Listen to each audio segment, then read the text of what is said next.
Assalamualaikum warahmatullahi wabarakatuh. Alhamdulillah. Ini bicarakan surah Luqman. Surah Luqman itu disebahkan kepada Luqmanul Hakim. Itu Allah menceritakan dalam Quran tentang kisah Luqmanul Hakim. Apa yang terdapat dalam surah ini? Kisah tentang Luqmanul Hakim ini banyakkan orang tahulah. Mengenai seorang hamba, walaupun dia seorang hamba yang kulit hitam, tapi dia seorang yang bijak dalam memberi pendidikan kepada anak-anaknya. Sehingga cara kaedah yang memberi pendidikan itu diperakui atau diiktiraf oleh Allah SWT dan dirakamkan sebutnya dalam Al-Quran dan diceritakan kepada Nabi kita Muhammad SAW dan umatnya hingga yang ada sekarang ini. Soalannya, apakah yang diceritakan masalah Luqmanul Hakim? Allah menggelarkan Luqman ini adalah dikenali Luqmanul Hakim, Luqman yang bijaksana. Dia katakan dia bijak tu, dia seorang yang sentiasa bersyukur kepada Allah Subhanahu Wa Taala apabila dia mendapat satu nikmat. Dia kata Alhamdulillah. Dengan ucap Alhamdulillah itu adalah syukur atas dirinya, atas nikmat yang Allah Ta'ala berikan kepada dia. La in syakartum la azidannakum wa la in kafartum inna azabi lasyadid. Kiranya kamu syukur, Allah akan tambahkan nikmat.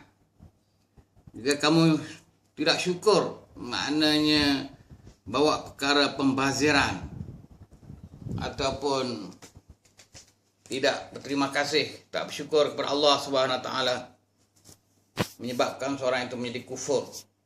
Kufur di sini maknanya kufur nikmat. Akibat kufur nikmat ini menjadi seorang yang berdosa. Sebab itulah Luqmanul Hakim, dia terkenal seorang yang bijaksana. Allah berikan kepada bijaksana. Di antaranya kerana dia bersyukur kepada Allah Subhanahu Wa Taala. Begitulah kita sekarang ni kalau jadi bijak, rajin-rajinlah baca Alhamdulillah. Alhamdulillah. Tapi nak kata Alhamdulillah tu mestilah mendapat sesuatu. Contohnya kita berjaya ngaji, belajar, dah tamat BA, dapat CJ, Alhamdulillah. Dapat kerja, pula usaha, Alhamdulillah. Dapat anak, Alhamdulillah. Banyak-banyak lagi lah macam-macam nikmat. Sebelum dapat anak, dapat suami dululah, dapat isteri. Mana-mana pula dapat anak, tak ada suami, tak ada isteri, ada pelik. Tak ada ikut syariat. Ini ucap Alhamdulillah. Rahsianya Alhamdulillah. Bukan sahaja Luqmanul Hakim, malah para Nabi dan Rasul pun selalu mengucapkan Alhamdulillah. Dan patutnya lah umatnya, manusia ni, mengucapkan Alhamdulillah. Malah kalau ikut cerita dalam Quran ni, bukan saja manusia, termasuk makhluk, haiwan, tumbuh-tumbuhan tu pun memuji Allah dalam bahasa dia. Bahasa haiwan, bahasa tumbuhan, bahasa laut, bahasa batu. Ada bahasa dia. Mana atas rasa syukurnya kepada Allah Subhanahu Wa Taala. Jadi dalam surah Luqmanul Hakim ni, kebijaksanaannya Luqmanul Hakim, dia mendidik, berjaya mendidik anaknya menjadi anak yang soleh. Apa di antara pengajaran yang disampaikan oleh Luqmanul Hakim? Pertama, dia kata dia mendidik anak je sejak kecil lagi. Anak pandai bercakap lah. Dia beri nasihat kepada anaknya supaya jangan melakukan perkara yang syirik kepada Allah Subhanahu Wa Taala. Seusai budak yang pandai cakap dah cerita dah soal akidah. Percaya kepada Allah dan jangan syirik kepada Allah. Mana jangan syirik, jangan percaya hak yang lain-lain lagi. Banyak tuan-tuan ni tengok beralah ni. Bohong ni beralah ni. Tak ada apa. Ini tengok ni.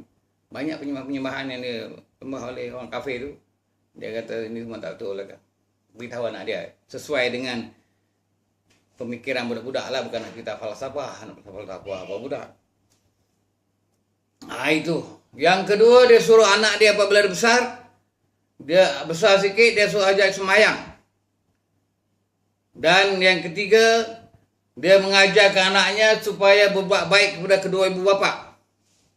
Yang keempat, dia mengajar pada anaknya jangan melakukan satu perkara yang berdosa.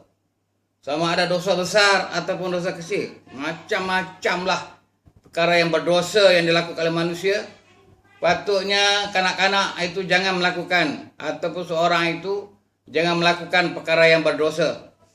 Karena perkara yang berdosa ini, kalau manusia tak bertaubat, walaupun sebesar zarah, dia akan mengenai satu bala bencana yang akan dikenakan oleh Allah Subhanahu Wa Taala kepada anak itu sendiri, kepada manusia.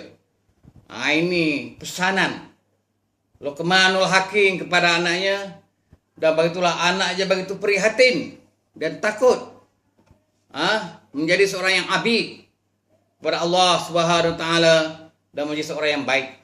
Karena latihan atau buat pendidikan ni, awak mengaji belajar pendidikan, psikologi pendidikan ni, dia sejak zaman kanak-kanak lagi nak mendidikkan ni, anak-anak. Belum sekolah tadika lagi. Ada pendidikan ibu bapa dan tadika kawan-kawan dah masuk sekolah rendah. Makna pendidikan dari awal itulah yang dapat mengesankan berjiwa ni. Sebab seorang kanak-kanak ni dia kenal. Dia tahu sesuatu itu benda yang baik dan tak baik apabila diberi pengajaran. Itu apabila kanak-kanak itu pandai memayit, katanya tahu membeza di antara baik dan buruk. Sebab itu mestilah pada kanak-kanak ni memberi pendidikan seusai dia bermula bercakap lagi. Tahu bercakap. Cakap benda yang baik. Kalau ada orang cakap benda tak baik, kata dia, tak baik. Apa tu benda tak baik tu? Cakap dia apa pula? Boleh bercakap, beritahu buat apa dia lain cakap ni benda tak baik ni. Cakap benda baik je. Budak-budak ni dia pandai. Dia cepat, dia boleh dalam ingatan dia. Sebab itulah kalau budak-budak ni kalau didedah sekarang ni dengan cerita kartun, macam-macam lagi cerita yang merosakkan otak, pemikiran budak itu, itulah yang akan melekat dalam kepala dia. Dan dia akan bercerita, bercakap dengan apa yang ada dalam kepala dia. Tapi sepatutnya kanak-kanak ni yang otaknya kosong, yang tidak ada pengaruh apa-apa tu, didedahkan dengan pendidikan yang baik bagaimana yang diajarkan oleh Luqmanul Hakim. Inilah rahsia bagaimana seorang kanak itu boleh jadi baik mengikut Luqmanul Hakim. Dalam sistem pendidikan sekarang ini, kita melihat, tengok bagaimana walaupun dah lulus peringkat sekolah rendah, menengah, universiti, kadang banyak jadi perkara yang masih melakukan perkara yang buruk, dan ataupun istilahnya kurang ajar kepada mak bapak dia, bergaduh dengan kawan, sebagainya, dah jadi perkara biasa, jadi something belaka. Kerana dia tidak ada proses pendidikan yang betul. Sistem pendidikan sekarang ini bukanlah sistem pendidikan untuk membentuk manusia yang jadi yang baik. Dia hanya mengajar manusia kebenaran atau hanya ingin mencapai ketinggian dalam akademik saja. Mau dapat 5A, saya menjadi pelajar bijak mendapat 5A. Itu yang kepala otak dia. Kalau tak dapat itu boleh mak bapak boleh ada cerita dah hentam anak dia, terajang anak dia, mak bapak tak betul. Maknanya bukan tak boleh tu ajar bercerdik, mengaji pelajaran tinggi, tapi mestilah dalam masa yang sama ada memberi pendidikan agama ataupun cara budaya hidup sebagai seorang Islam yang boleh dapat membentuk jiwa seorang kanak-kanak itu sendiri. Inilah rahsia Luqmanul Hakim mendidik kanak-kanak itu menjadi baik. Dalam soal yang lain lagi dalam surah Luqmanul Hakim ini adalah Allah mengingatkan supaya manusia itu menjadi seorang beriman dan bertakwa kepada Allah Subhanahu Wa Taala. Dengan iman dan takwa itulah yang boleh dapat membentukkan kepribadian manusia itu menjadi seorang yang baik. Wabillahi taufiq wal hidayah. Assalamualaikum warahmatullahi wabarakatuh.